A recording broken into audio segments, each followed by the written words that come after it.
بسم اللہ الرحمن الرحیم۔ ہم بات یہ کر رہے ہیں چند نشستوں سے کہ اللہ کے دین کے مقابلے میں انسانوں میں بعض منفی رویے پیدا ہو جاتے ہیں جو آخر کار منتج ہوتے ہیں دین سے بے پرواہی اور اعراض پر۔ تو ان میں سے کچھ چیزیں ہم نے تفصیل سے دیکھیں۔ اسی ذیل کی ایک اور چیز جو ہمارے سامنے آتی ہے جب ہم اس معاشرے کا مطالعہ کرتے ہیں یا ہم قرآن مجید کا مطالعہ کرتے ہیں، ظاہر ہے وہ زمانہ ہو یا آج کا زمانہ ہو، یہی انسان ہوتے ہیں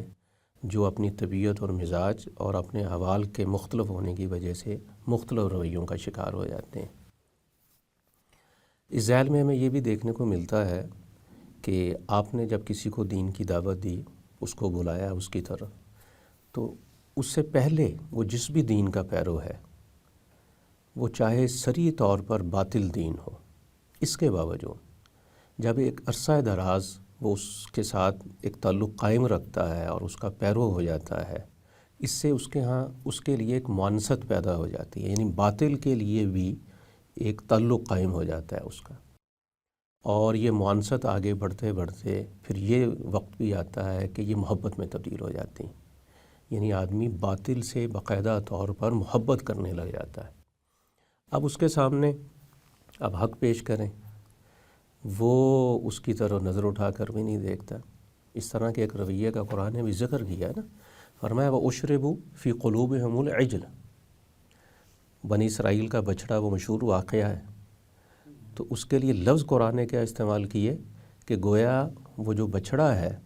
وہ گھول کر پلا دیا گیا ہے ان کو، یعنی بچڑے کی محبت۔ اب دیکھیں نا، حضرت موسیٰ علیہ السلام اس وقت موجود ہیں اور اللہ کی ہدایت ان کے اوپر اتر رہی ہے، یہ سب کچھ ہو رہا ہے، اس قدر گویا کہ سادہ لفظوں میں اگر میں کہوں تو حضوری کا عالم ہے، لیکن اس کے باوجود جب آپ اس طرح کا انس پیدا کر لیتے ہیں باطل چیزوں کے ساتھ،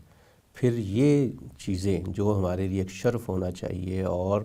قبولیت حق کے لیے ایک بہت بڑا ذریعہ ہونا چاہیے، وہ کیا ہو جاتی ہیں؟ رکاوٹ۔ چنانچہ کیا فرمایا کہ بچڑا تو گویا ان کے دلوں میں بس گیا ہے، اس کی محبت ان کے دلوں میں بالکل رچ گئی ہے۔ یہ جملہ بالکل اسی طرح ہم آج بھی دیکھتے ہیں، بعض لوگ جو باطل جگہ کھڑے ہوتے ہیں صریحاً ہم کو نظر آ رہے ہوتے ہیں، لیکن جب آپ ان کے سامنے حق پیش کرتے ہیں تو یہی صورتحال ہوتی ہے۔ وہ اس طرح اور اس درجہ گرویدہ ہوتے ہیں اس باطل کا اور اس کے گن گاتے ہیں، آپ حیران ہو جاتے ہیں۔ اور ہم جانتے ہیں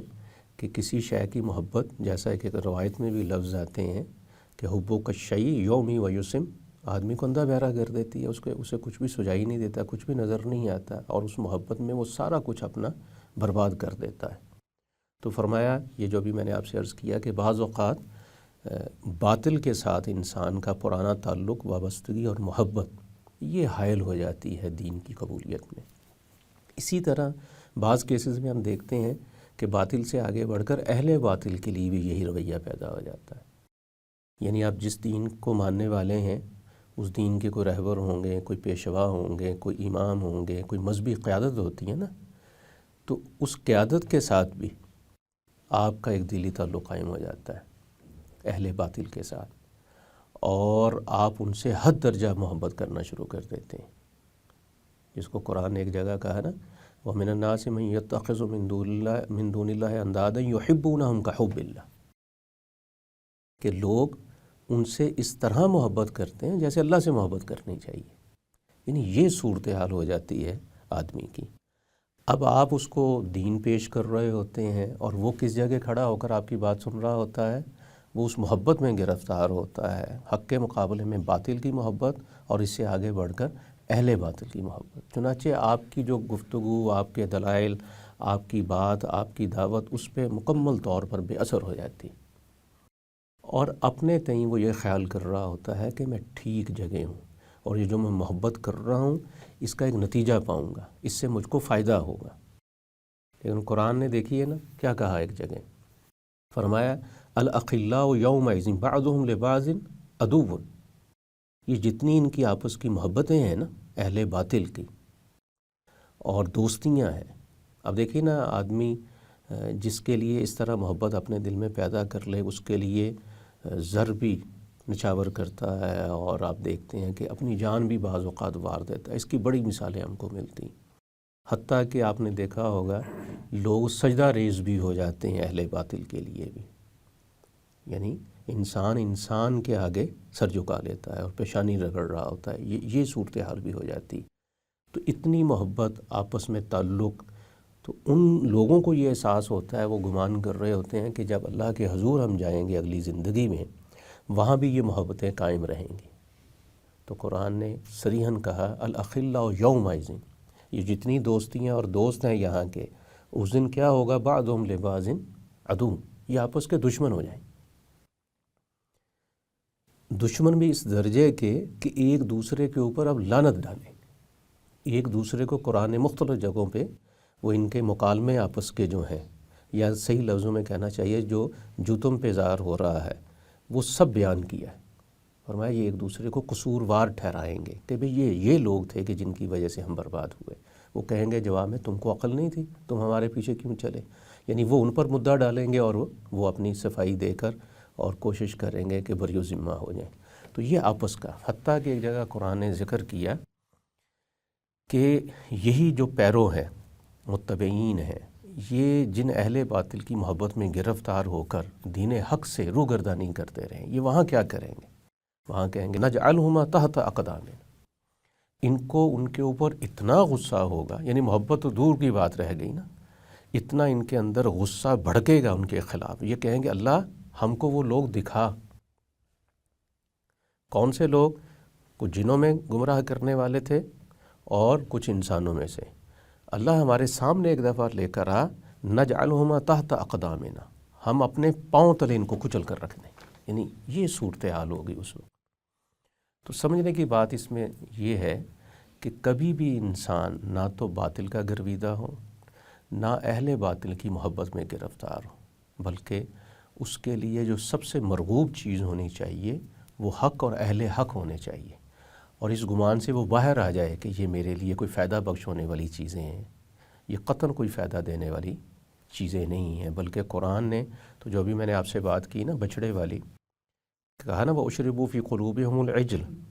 گویا کہ بچڑے کی محبت ان کو گھول کر پلا دی گئی۔ اب وہ اس پر نازاں تھے، فخر کر رہے تھے اس چیز کے اوپر، اور بچڑے کو پوج رہے تھے، لیکن فرمایا بِكُفْرِهِمْ،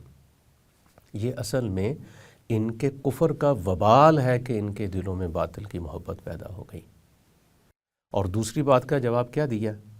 فرمایا یہ محبت اہل باطل سے اس طرح لوگوں سے کرتے ہیں جیسے کہ خدا سے کرنی چاہیے۔ فرمایا نہیں، والذین آمنوا اشد حبا للہ، ایمان والے کون ہوتے ہیں؟ وہ لوگ ہوتے ہیں ایک طرف اللہ کو بھی مان رہے ہوں اور دوسری طرف باطل کی محبت بھی رکھتے ہوں، اور باطل کے جو گمراہ کرنے والے رہنما ہیں ان سے بھی حد درجہ وہ محبت کا تعلق رکھتے ہیں۔ فرمایا نہیں، ایمان والے کون ہوتے ہیں؟ اشد حبا للہ، ان کی جو اصل شدید تر محبت ہوتی ہے وہ اصل میں اللہ کے ساتھ ہوتی ہے۔ جی سر، ایسی کیا چیز ہے کہ اپنے سچے پروردگار کو چھوڑ کے بھی کوئی غیر اللہ سے منسلک ہو جاتا ہے، یا کسی آستانے سے ہو جاتا ہے، یا بچڑے سے ہو جاتا ہے؟ ایسی کیا چیز ان کو، وہ ان میں اٹریکشن نظر آتی ہے، یا ان کی اپنی کوئی ضروریات ہوتی ہیں جو ان کو ریلیٹ کر کے اس سے وہ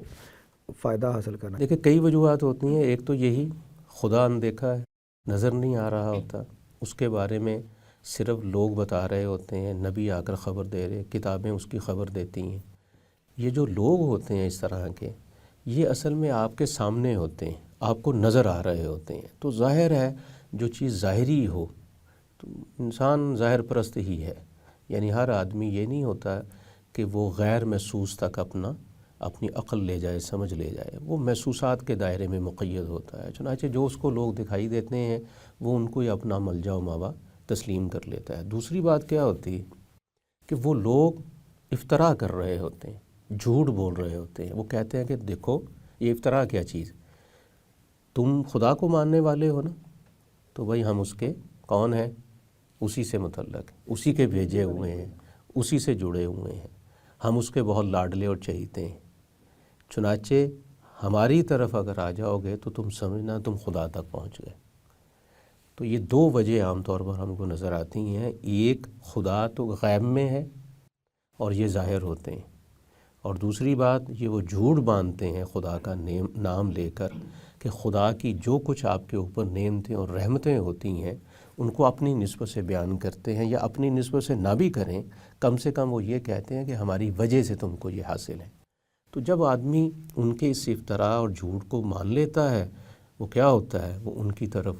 قریب ان کی طرف ہونا شروع ہو جاتا ہے، اور جب ان کی طرف وہ جائے گا تو لازماً خدا سے دور ہو۔ یہ بہت اچھی طرح بات سمجھ لینی چاہیے کہ جو آدمی خدا کے سوا کسی اور طرف اس لیے جاتا ہے کہ وہ خدا کے قریب ہو جائے، وہ اتنا ہی دور ہو جاتا ہے۔ تو اس کا پھر کیا مقام ہوا آخر میں؟ وہ تو بالکل صحیح سمجھ کے کر رہا ہے اس کی بھی پیروی، لیکن دھوکہ دینے والا باطل تو دھوکہ، اس کو تو پتہ ہے۔ جی ابھی تو میں نے آپ کے سامنے قرآن کا وہ مقام پڑھا جس میں بالکل یہی صورتحال تھی کہ وہ دونوں ہوں گے جہنم میں، اور آپس میں بحث کیا ہو رہی ہوگی ان کی۔ وہ جو پیچھے چلنے والے تھے وہ کہیں گے کہ یا اللہ یہ ہے ہمارے رہنما کہ جنہوں نے ہم کو گمراہ کیا، چنانچہ ان کو سزا دے اور 2 گنا دے۔ یہ وہی والی بات جو آپ کہہ رہے ہیں، یہی کہیں گے وہ، لیکن جواب میں وہ کیا کہیں گے؟ وہ کہیں گے ہم نے گمراہ کیا، تم چلے ہو اپنی مرضی سے ہمارے پیچھے۔ تو خدا کہے گا تم تو یہ کہہ رہے ہو نا، ان کے لیے 2 گنا، تمہارے لیے بھی 2 گنا، اس لیے کہ جو تم کو صلاحیتیں ہم نے عطا کی تھیں خود سے غور و فکر کرنے کی، اس سے تو تم نے کبھی سوچا نہیں۔ ایک یہ گناہ تمہارا۔ دوسرا گناہ کیا ہے کہ تم پیچھے ایک روایت بھی چھوڑا ہے نا، تم بری چیز کو مانتے گئے، آ گئے یہاں پیچھے ایک پوری ٹریڈیشن چھوڑ کے چلے گئے، اس سے بھی لوگ بہت سے گمراہ ہوں گے۔ چنانچہ فرمایا تم کو بھی 2 گنا سزا۔ محض یہ عذر نہیں بن سکتا کہ بھئی میں تو سادہ تھا اور اس نے مجھے گمراہ کر دیا۔ سادگی کی اگر تو یہ حیثیت ہے، آپ کی سادگی اس درجے کی ہے کہ آپ کو صحیح غلط کی تمیز ہی نہیں ہے، یہ عذر مسموع ہوگا، یہ تو سمجھ آتی ہے بات۔ لیکن اگر دنیا داری کے تمام معاملات میں آپ بڑے ہی سیانے سمجھدار ہیں اور کوئی آدمی آپ کو دھوکہ دینے میں کامیاب نہیں ہوتا، جیسے قرآن نے ایک جگہ کہا نا، یہ قوم عاد و سمود کا ذکر کر کے فرمایا کانوا مستبصرین، یہ بہت بصیرت رکھنے والے لوگ تھے، لیکن مت کہاں ماری گئی؟ دین کے معاملے میں انہوں نے اپنی عقل جو تھی فروخت کر دی، تبھی تو ہتھے چڑھے ان کے۔